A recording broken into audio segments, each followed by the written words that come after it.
Hi, my name is Travis Lindsay. I am a professor of entrepreneurship at Cal State Fullerton, manager at our Center for Entrepreneurship and Incubator, and then also a co-founder of an investment fund called Titan Angels. And here with me today is MJ. Met her through through our efforts at the Incubator. She is currently starting a business, and I just wanted to get a chance to talk with you, MJ, about what you do. So can you please introduce yourself? Thank you, Travis, for this opportunity. My name is MJ Outcault Hill, and I am the founder of urhistory.com. You can find it at www.ur-history.com. And I report on local history and the pioneers that were the first entrepreneurs in California. Yeah, and I think that that's important that you mentioned that. I think that's that pioneer spirit. I mean, that's something that all entrepreneurs have to have because you're doing something that's completely different. So is that at least in part what attracted you to California history in particular? I started reporting California history and specifically the history of Coachella Valley, which is my birthplace, about 15 years ago. And I began researching the pioneers that rode up on horseback and created something out of a plot of land. And they arrived to homestead land, and these pioneers virtually created our cities and towns, one town at a time, throughout California.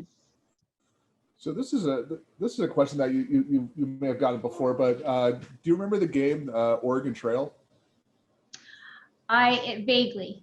I've actually been a teacher myself, and I have taught California history, U.S. history, and some anthropological history. So it is not a game that I played with my students, but I have heard of it. Okay, yeah, I was going to ask you how accurate that is, and then just from my perspective, I remember playing it when I was a kid in school and whatnot. And sure, you did learn a little bit about history, but you also learned a lot about entrepreneurship and managing resources and all that stuff. So it was a fun game all around. But so moving on from that, California history, the pioneers. Is that going to be the primary focus of your website, ur-history.com, or is it going to span, the gamut, before the settlers, after the settlers?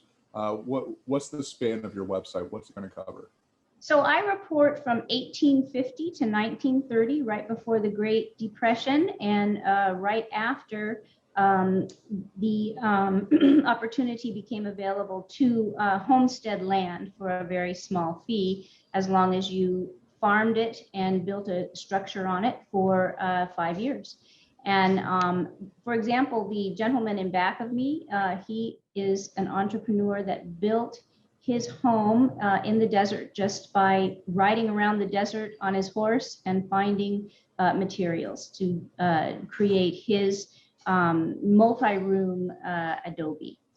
This is Cabot, Yorkshire. He started out at 16 years old with a handful of cigars, and he rode up to the Yukon, or traveled up to the Yukon, and made his first 10,000 in the late 1800s from selling cigars to the Yukon gold miners. So he was quite the entrepreneur at an early age. So you tell me he built all of that that's behind you by just getting on his horse and just going around and rummaging? Yes, and just rummaging the desert. Wow. And so, I mean, so from your perspective, does that kind of encapsulate the California, get it done kind of ethos? It does. And it's absolutely a making something out of just an idea. And, he didn't have a straight shot to his homestead. He took the money that he made from the cigars and he invested in an orchard. And his orchard was frozen, completely frozen in a freak, freezing situation in Riverside. And he turned around and made it all back. So he is really the essence of our entrepreneurial spirit in California. Gotcha. And so from 1850 to 1930. But before that, you said 10,000. He made about $10,000 by the end of the 1800s. I mean, that quite a bit of money back then. No, yeah. I was just thinking. I mean, like, what is that in today's dollars? I mean, that's got to be in excess of maybe $1 million. Over $1 million, yeah. Yeah. So that's pretty impressive. And he was just selling cigars. Just selling cigars to the gold miners. He, I'm sure, was a capitalist, and the gold miners had plenty of gold in their pockets, and probably those cigars looked pretty good at the end of the day. Oh, absolutely. Yeah. No, actually, as a quick aside, the people who made their money during like the gold rush, 1849 and beyond, it wasn't the gold miners. It wasn't the guys who were going out to the streams and panning for gold. It was the guys who sold the picks and axes and cigars. And the groceries. In the groceries, yeah. So it's just if you're watching this, keep that sort of thing in mind. It's not necessarily that you have to go out there panning for gold in the freezing water. I mean, there's other ways to make a lot of money that are actually a lot less risky, and you end up making a lot more money that way. And the entrepreneurs saw an opportunity. There were the entrepreneurs that built the roads. They arrived ahead of the pioneers to build roads. There were the entrepreneurs that dug wells because you had to have water. Many of our entrepreneurs were farmers and ranchers, and you had to have that well in order to homestead your land. So absolutely. So I was starting off. So 1850 to about 1930. That's your area of expertise. Mm-hmm. What did you see as like the main difference for the evolution in the way that like California as a state was ran, and the kinds of people that were coming into the state during that time? There were as many diverse people coming into the state then, I think, as there are now. There were the freed slaves that came to California to start their dream. There were the farmers that saw an opportunity in California because there were other areas in other states that were actually becoming impacted. So California became the dream to make it big, and many did. Many did very well. Gotcha. And so, if you're talking to your customer, again, ur-history.com, I mean, why should they care? I mean, like, what's the big thing that they can get from coming to your site? So number one, I am the resource for the pioneers, information on the pioneers and how each city in California began. There are 58 counties in California, and within those counties are numerous cities that each have their own story and their own set of pioneers.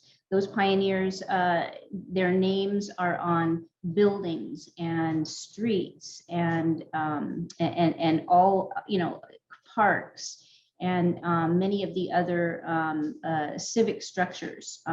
These pioneers set the stage for what we are doing as pioneers today. They are my rock stars, and I report on the everyday people.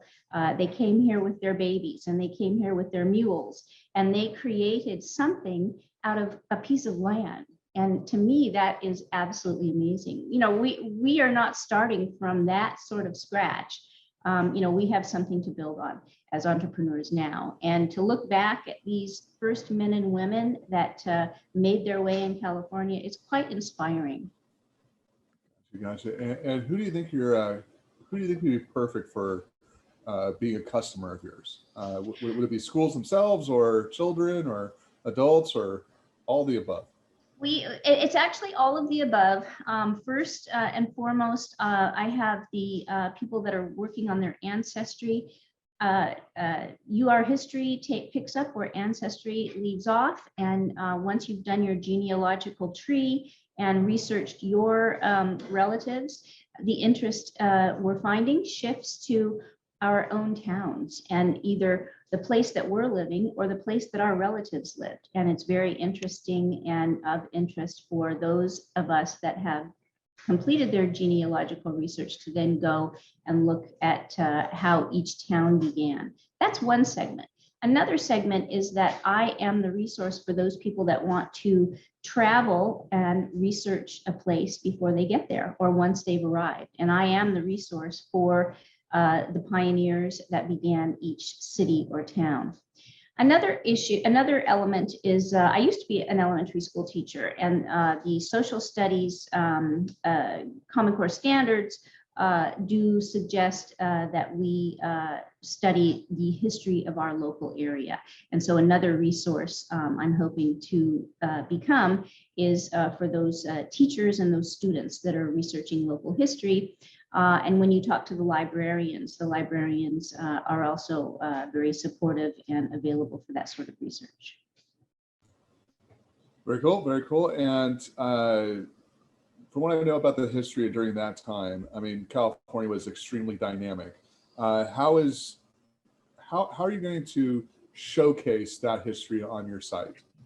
So we've got one post for each city in California, and they are gathered together by county.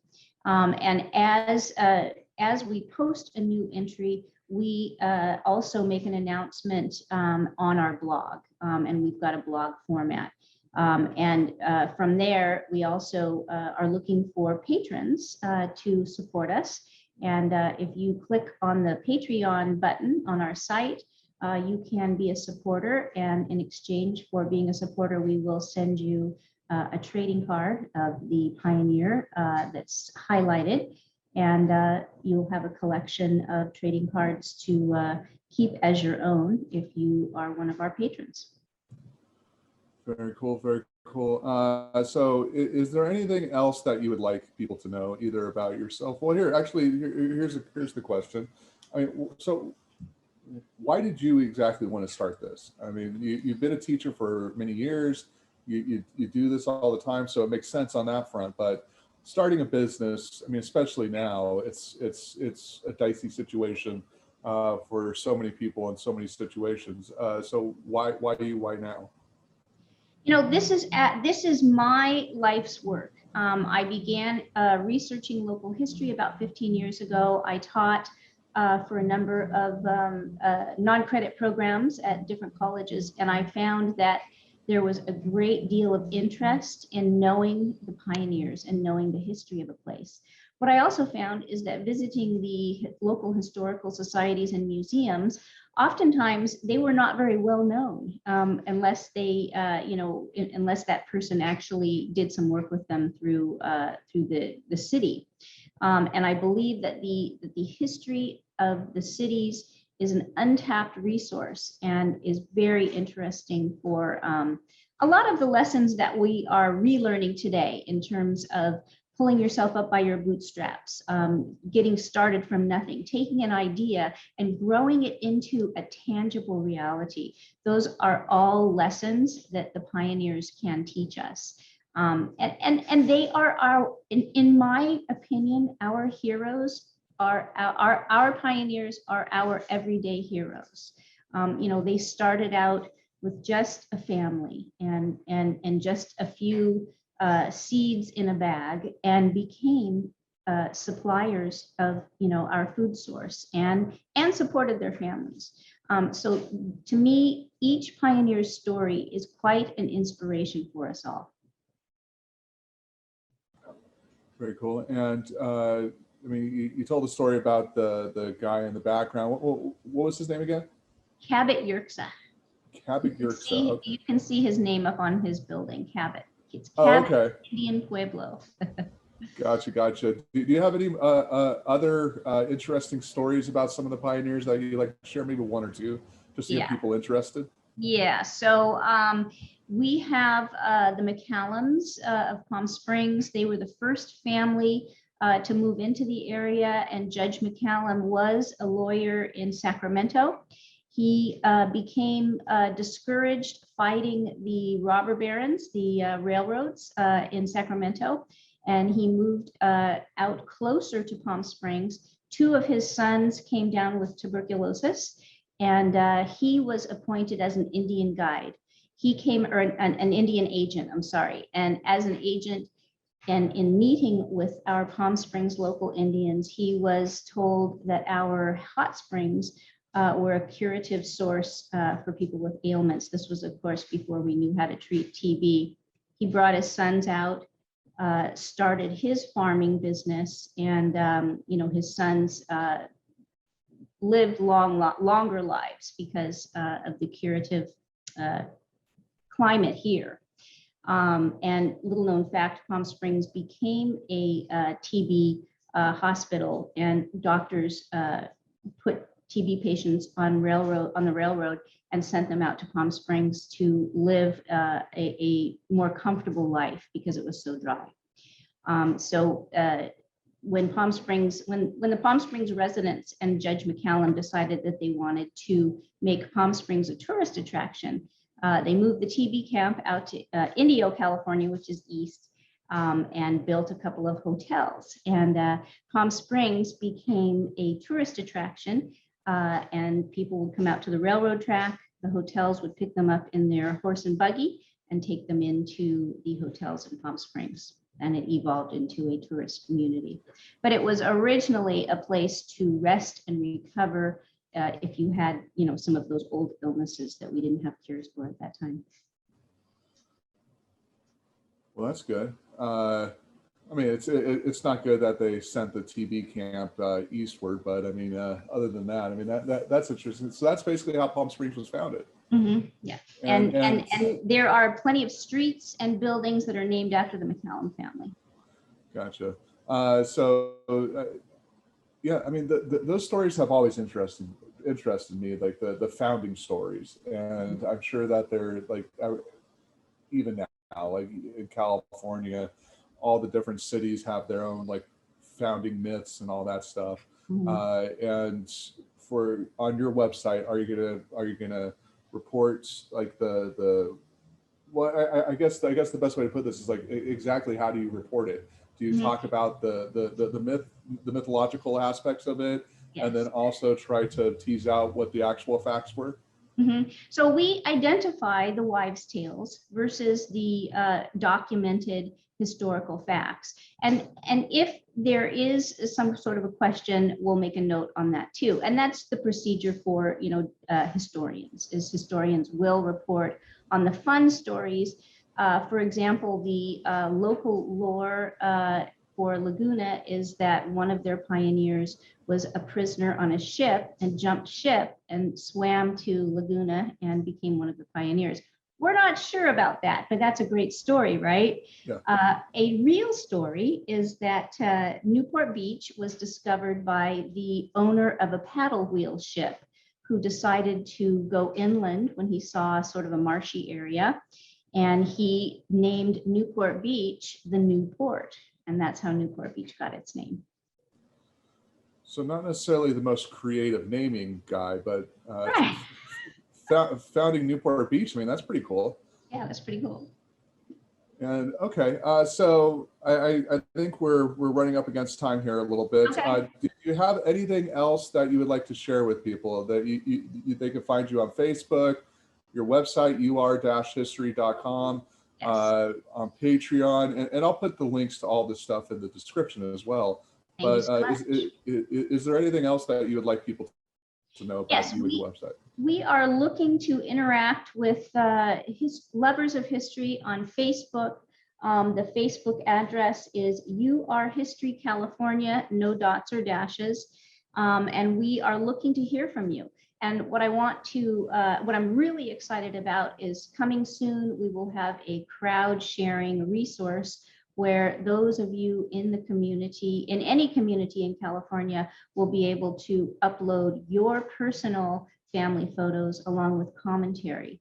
And I will be announcing that on Facebook when that is up and running. So I'm very excited to have lots of participation and be able to see and share the personal photos from all over the city, every city in California.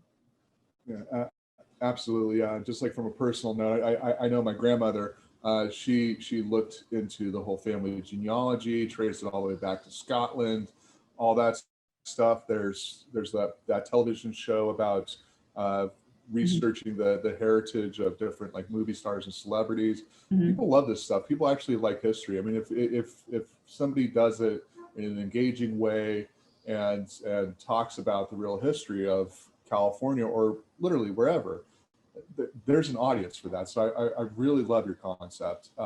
And this is really cool. So thank you very much, MJ, for taking some time today to talk with me. And thank you so much for the opportunity, Travis. yeah, absolutely. And we'll be in touch. Thank you. All right. Thank you so much.